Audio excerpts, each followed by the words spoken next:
Assalamualaikum warahmatullahi wabarakatuh. Nama saya Marlina Sintiawati dengan NPM 2021 0110300027. Prodi Ilmu Politik, Fakultas Ilmu Sosial dan Ilmu Politik, Universitas Muhammadiyah Jakarta angkatan 2021. Di sini saya akan mempresentasikan sebuah makalah untuk memenuhi ujian akhir semester mata kuliah Pemikiran Politik Islam. Dengan makalah yang berjudul Pemikiran Politik Fundamentalisme Islam. Oke, saya akan mulai mempresentasikan makalah ini. Makalah dengan judul Pemikiran Politik Fundamentalisme Islam. Bab 1, Pendahuluan. Latar belakang, setiap agama pasti mengajarkan umatnya untuk cinta damai, terutama agama Islam. Yang kita semua ketahui, agama Islam sangat menerapkan sekali perdamaian, saling menyayangi dan saling mengasihi satu sama lain.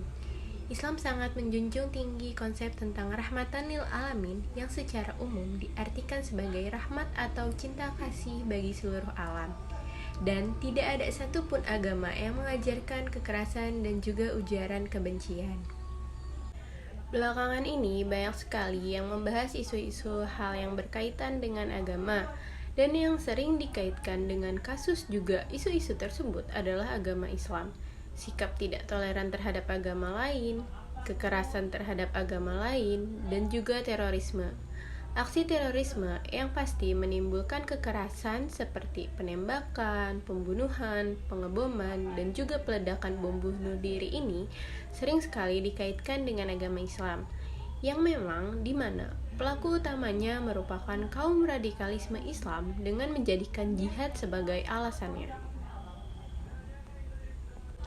Hal tersebut yang akhirnya memunculkan paham fundamentalisme dan khususnya fundamentalisme dalam Islam.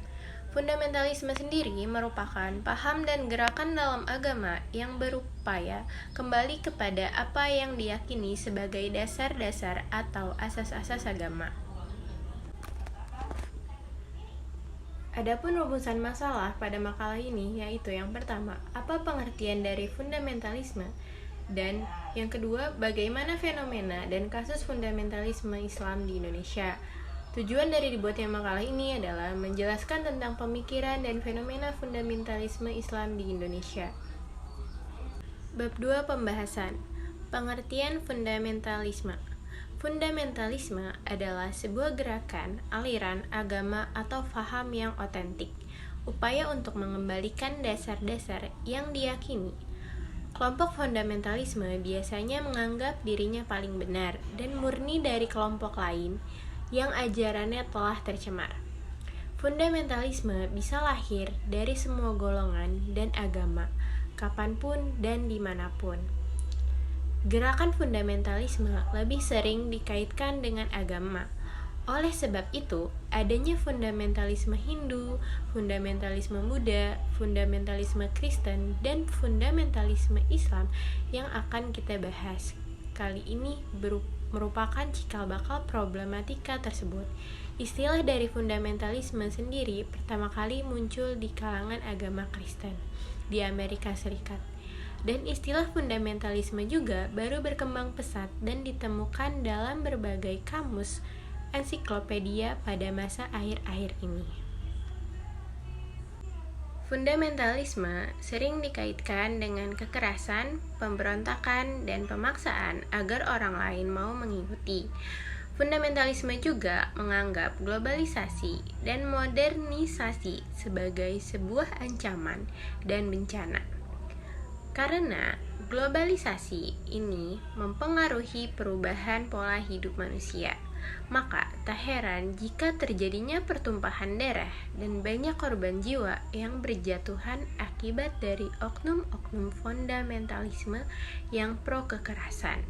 Dapat disimpulkan bahwa peristiwa dari fundamentalisme yang sentimental, rasial, dan bahkan menjurus pada kekerasan ini dapat membuyarkan anggapan agama yang sama sekali tidak bisa disebut agama sebagai pembawa kedamaian.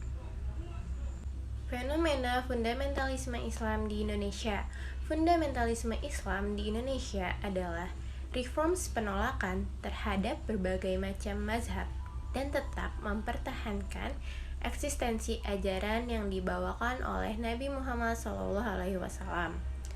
Seperti yang kita ketahui bersama bahwa arti dari mazhab itu sendiri merupakan jalan pikiran, metode yang ditempuh oleh seorang imam mujtahid dalam menetapkan suatu peristiwa berdasarkan Al-Quran dan As-Sunnah, yang berarti tidak melenceng dari ajaran yang diajarkan Rasulullah SAW.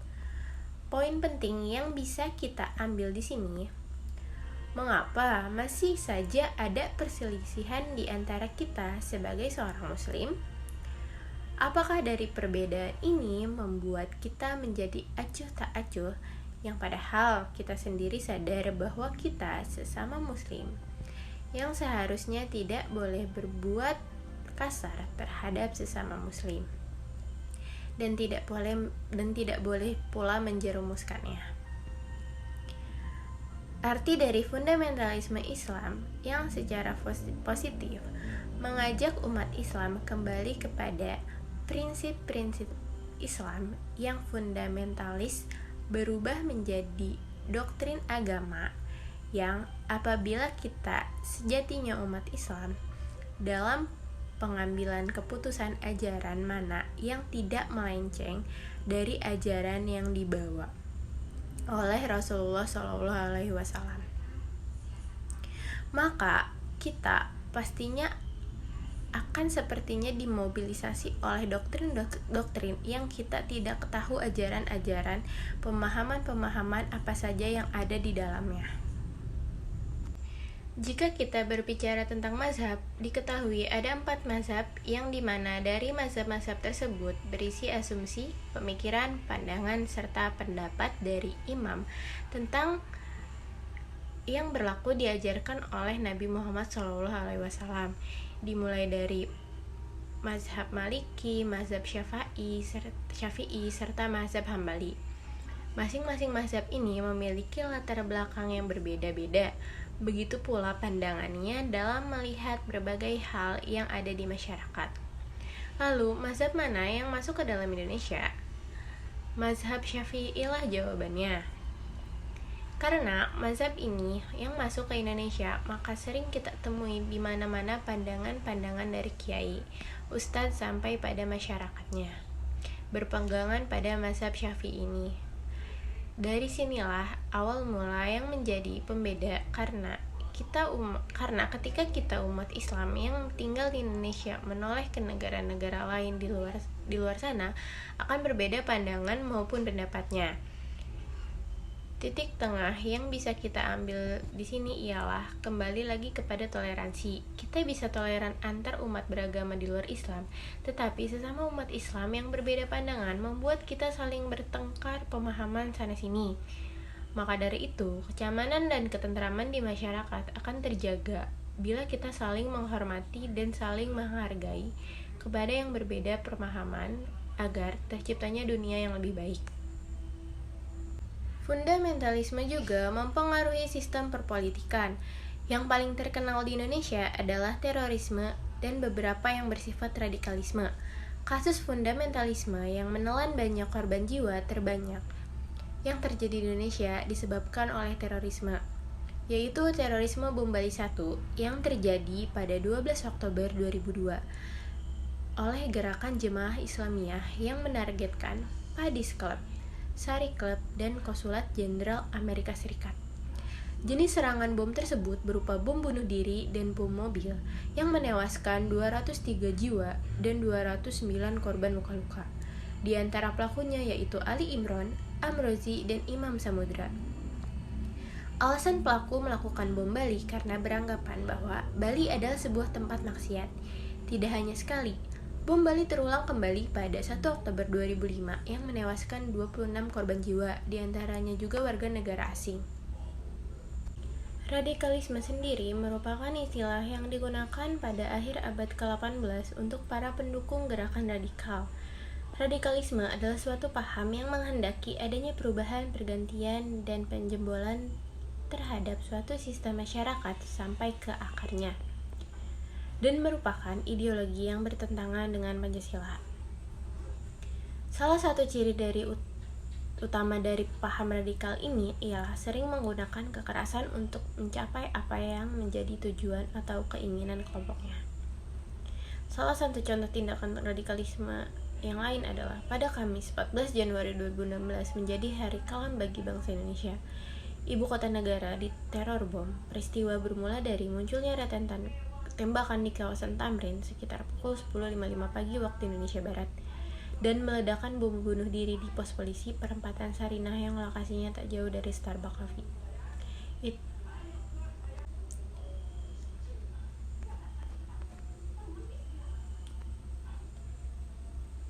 Itulah beberapa contoh fenomena radikalisme yang terjadi di Indonesia.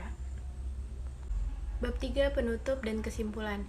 Seperti yang sudah kita bahas, fundamentalisme sebuah gerakan aliran agama atau paham yang otentik, upaya untuk mengembalikan dasar-dasar yang diyakini. Fundamentalisme sering sekali dikaitkan dengan kekerasan, pemberontakan, dan pemaksaan agar orang lain mau mengikuti. Peristiwa dari fundamentalisme yang sentimental, rasial, dan bahkan menjurus pada kekerasan ini dapat membuyarkan anggapan agama yang sama sekali tidak bisa disebut agama sebagai pembawa kedamaian. Fenomena fundamentalisme sendiri juga sering sekali terjadi di Indonesia, terutama di agama Islam. Fundamentalisme Islam di Indonesia sudah bukan berita hal baru lagi, dan sesungguhnya Islam merupakan agama yang menjunjung tinggi konsep rahmatan lil alamin, yang artinya Islam adalah agama yang mengajarkan tentang perdamaian, kasih sayang terhadap makhluk hidup, terutama manusia. Dan juga tidak ada satupun agama yang mengajarkan tentang kekerasan, karena sejatinya setiap agama pasti mengajarkan tentang arti perdamaian dan kasih sayang pada setiap umatnya.